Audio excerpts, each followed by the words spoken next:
Dark Knight's Death Metal is DC's big blockbuster summer comic book event, as well as the sequel to Dark Knight's Metal and the ultimate conclusion of Scott Snyder's Justice League run. But is this encore performance the stuff gold medals are made of? Let's hop on in together and find out, shall we? Well, it isn't this interesting. As the comic opens up, we're actually met with none other than Sergeant Rock, one of the oldest characters in DC Comics and one of their foremost World War II heroes. Rock gives a positively insane, rambling speech to no one in particular while looking directly at the reader about just how completely and utterly screwed up everything has become in the DC universe. And I mean, yeah, gotta agree with him. But don't worry though, he's got a big old gun and he's gonna use it to set everything right. Now, would you believe me if I said things only get weirder and crazier after that? Because they do. The comic essentially just throws you into the deep end and hopes you remember a lot of stuff that's been going on. You see, from there we see Wonder Woman in the pits of hell, formerly Themyscira. Yeah, I'm imagining there's a story about how that happened. Diana is melting down pieces of her invisible jet to build a brand new weapon, the Chainsaw of Truth, which is every bit as metal as you think it is. It would seem that since we last saw the Justice League at the end of Snyder's run, the Earth has completely fallen to the Batman Who Laughs, who has cut it up into a series of fiefdoms, each with their own individual task in serving the Batman Who Laughs himself. For Wonder Woman, it seems that the Themyscira has become a kind of prison colony where all the living villains and enemies of the Batman Who Laughs are held, including the Joker, who for once is actually totally fine staying behind bars considering that the world is literally ruled over now by evil Batmen, and that's more Batman than the Joker can handle. Speaking of the Batman, we get introduced to the Dark Knights, evil multiversal versions of Batman who serve the Batman Who Laughs, and who today are dropping off a brand new prisoner, not to be kept, but to be thrown into the pits of Tartarus.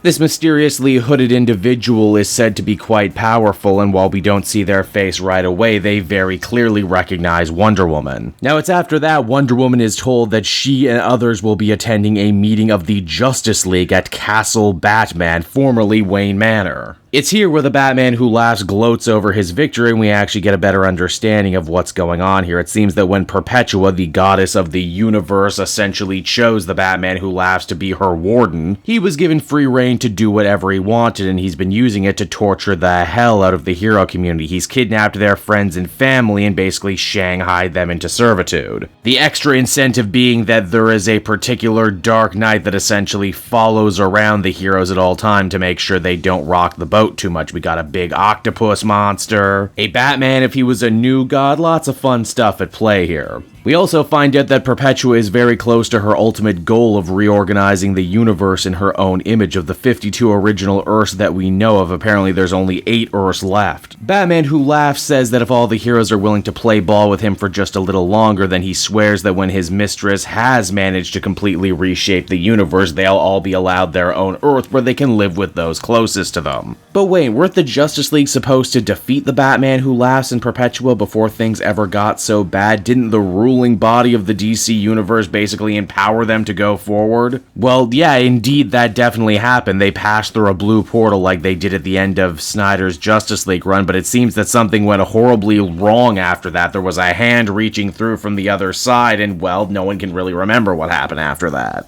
It was sometime after that Wonder Woman had vowed to take down the Batman Who Laughs from the inside, and while that was her idea, main universe Batman had a different one. He couldn't even pretend to be subservient, and so he decided to put on a kick-ass trench coat and fight a guerrilla warfare against the Batman Who Laughs from afar. And today it would seem he's come packing his A-game to try and take the Batman Who Laughs down. You see, Batman has himself a Black Lantern ring which he uses to raise the souls of the dead Civil War soldiers that died here. And why, yes, before you even have to ask, Jonah Hex is indeed part of those undead Civil War soldiers, because really, why would you do that if he wasn't? The zombies thankfully are able to cover Batman's escape while Wonder Woman begins to think if she's been going about this all wrong. She returns to Themyscira and decides to go deep into Tartarus to find that prisoner. And as you may very well have guessed, this person who seems to know everything already turns out to be Wally West, fresh off the events of Flash Forward, wherein he sat upon the Mobius chair and somehow managed to get the powers of Dr. Manhattan, right down to getting the same symbol. It was weird. Wonder Woman asks Wally what he's he's learned traveling the highways and byways of the multiverse, and it seems that the speedster has come to some rather interesting revelations. He says that all the powers of creation and destruction basically all swirl around two poles. You see, all the positive forces in the universe, like the speed force and the emotional spectrum, the powers of justice, etc., etc., they all work around one pole. They quite literally bridge the gap between generations, bring people together, and explain why the superhero legacy has managed to maintain as long as it has. Quite literally, it's the power of history stretching back all the way from the Golden Age to right now. And then, of course, you have the evil polar opposite, made up of chaos, magic, doom, and yes, that's right, even anti-life. These are the powers of crisis energy, which is funny because this is a term that was actually coined in Joshua Williamson's Flash book first. These powers drive wedges between people, make them forget, retcon events, and basically they represent everything you don't like in comics. Perpetua, the goddess of creation, had tried to forge this multiverse using only crisis energy because she was self-centered. She wanted only this moment in time to matter because it was the moment she was lording over. For her crimes, the present had locked her away, but she had used her powers to whisper in the ear of every other person who ever tried to start a crisis, all in an attempt to get herself free. And now so many Earths are gone, and the positive forces in the universe are that much weaker for it. Wonder Woman, in her desperation, wonders that perhaps they could use Perpetua's own power against her. What if they too could harness the power of crisis energy?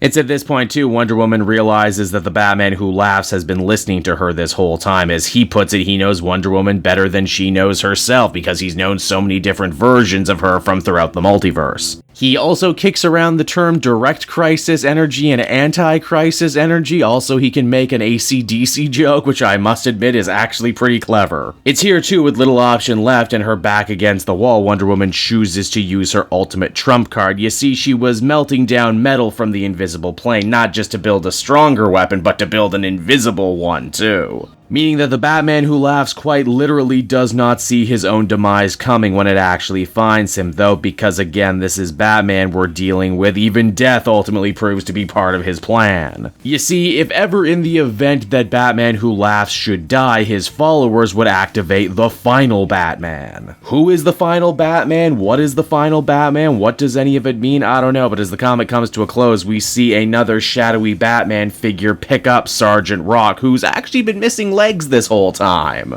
Not that he's gonna let that or anything else slow him down though, because we have a final battle to get to as the comic ultimately comes to a close. And so that was Dark Knight's Death Metal issue number 1. What did I think of it? Well, in the words of 21 Savage, it was a lot. In fact, I feel like this was always gonna be a lot, even if there wasn't that huge 2-month delay wherein comics weren't coming out. I will, however, say though, whatever your feelings on Scott Snyder as a creative might be, you cannot deny that the man is never boring. In fact, this first issue basically declares loud and proud to anyone who will listen that this is going to be the most metatextual story he's ever told, which is certainly saying something. I will admit I enjoyed the Batman who laughs getting dispensed with so early on. In fact, he even gets a little self-referential himself by saying, "Ooh, I bet you're all getting sick of me by now." The question should also be asked too, can you just pick up Death Metal, or will you be horribly lost unless you have all of the necessary context? And there is a lot of context to this. Personally, I think it is just weird enough and just abstract enough that you should be probably able to pick it up as you go along, but that's just me. Overall, I'd give this issue a 7.5 out of 10. Enjoyable, but it definitely has room to grow. Hey there everyone, Cape Joel again, and I want to thank you so much for watching to the end of the video. As always, if you liked what you see, be sure to like, subscribe, comment. It really helps drive engagement and helps me out too. Also, if you are a patron, which you can become for as little as $1 a month, you will get exclusive content that no one else can ever see, and you'll get to see the Comic Multiverse podcast before anyone else too. You can check out all this and more down in the description. And until next time everyone, this has been Cape Joel, and I'll see you all next time. Cheers.